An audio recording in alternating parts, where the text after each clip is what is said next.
Greetings out there in YouTube land. This is Morris Man, and as always, I thank you guys for coming to my channel. I'm going to do a follow-up. I posted a video yesterday or last night, and it said beware of this seller, and the seller name is right down here in the subject line. Just to recap what I spoke on yesterday. Long story short, I seen a guitar on eBay. He only wanted 115. And he had nothing but stock pictures, and you guys know what stock pictures are, where they take them from another site and then they placed it on their auction. And usually the stock pictures have the professional white background in the background, so you know it's a stock picture. It's not a picture that somebody took with their camera or their phone. So I politely asked the guy, I said, could you send me some actual pictures, because these are stock pictures. And he only had 6 transactions, so that right there throws a red flag. If he had like 1,000 with 100% positive feedback, I wouldn't even question it. But I'm like, dude, you only got 6 transactions, and 5 of those were you buying something, and the only one where you were selling something, it was a negative feedback saying that they never received the item. So I'm like, I just want to make sure that you ain't on some BS. So he got all offended. You offended me. I don't need your business. I'm like, I'm not trying to offend you. I'm just trying to make sure you have the item you're trying to sell. And then he was offering free shipping. And the only time, and that shipping costs at least $40. And the only time usually I see free shipping is on big companies where they have an account with, UPS, United States Postal, where they get a good deal on shipping. So I know he wasn't that. He was just one dude with a supposedly guitar. So after that, I reported the listing, because I'm like, this is fraudulent. So I immediately got back, and they took the listing down.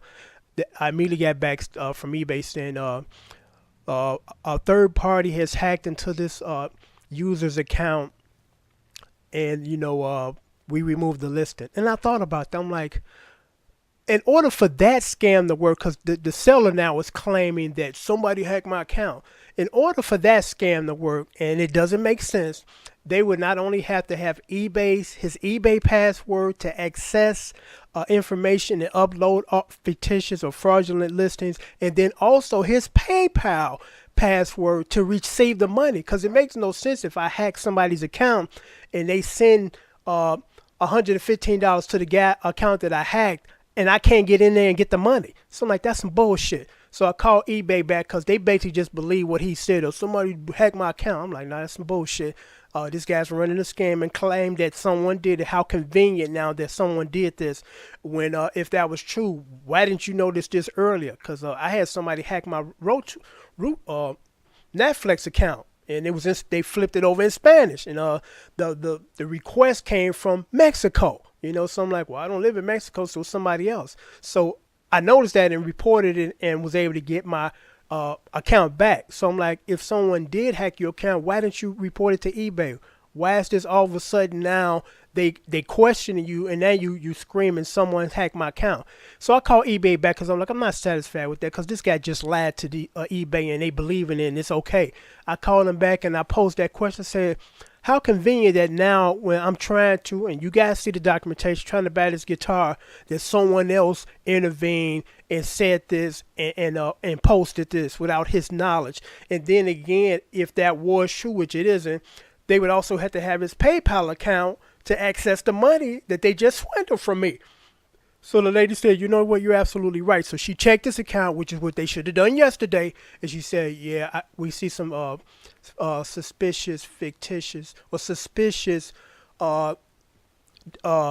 dealings around this account, or interactions with this account, lack of better words. But they said they're going to look into it more thoroughly, because it does look like that it could be the seller that's perpetrating these fraudulent listings, and not somebody else nonsense. So I had to call them back and get eBay off their ass and look a little further, as opposed to just believing what he said. Somebody hacked my account. Okay, well, that's it. We're fine with that. We wouldn't make a note of it. No, this guy's running a scam. So, be leery of this guy on eBay. If you see anything that you want that he's selling, don't buy it, because he ain't selling anything. Like I told you, he's only had one other transaction, that he was the seller, and he got a red flag on that. The other 5, he got positive feedback because he bought something. So you have to look more carefully, and that's what I do now. on these types of feedbacks, because feedback is really important. It tells you what these guys are up to. I mean, I got 100% positive feedback, from being a seller and a buyer. So I don't even have any neutral feedbacks, so that lets you know that I'm not on eBay on some BS. But you have to be careful, because I'll share this story again with you guys quickly. I'm going to sign off. On my birthday in September, I tried to buy a guitar from a guy, and I looked at the feedback, and he had one feedback where it said it was negative. The guy said that I paid for it, he never shipped, and he never communicated with me after that. I should have looked at that more carefully and took warning of that, but I ignored it because I want the guitar. So I bought the guitar. I never got my item. He never communicated with me neither, so I had to get eBay and PayPal in on this, and they gave me my money back. So again, it's very important that you look at the positive feedback or the feedback, because it speaks volumes. Because when people are on some BS and trying to fraud you, it'll reflect somehow in some way in the feedback in most cases, unless they were good people with good feedback and then all of a sudden they went dirty, and that does happen too. People got 100% positive feedback, and for some reason or another, now they want to start scamming you and just trying to get your money. But it's ridiculous, because if you go through PayPal, because I don't go through my credit card, even though I would get my money back because my credit card is protected, but it'll take much longer, sometimes 90 days. That's what I love about PayPal, that if there's any kind of dealings that they're trying to scam you and burn you, you get your money back. If you don't get the item, you get your money back. If you get an item that's not as described or damaged, you get your money back. They get the item back, you get your money back.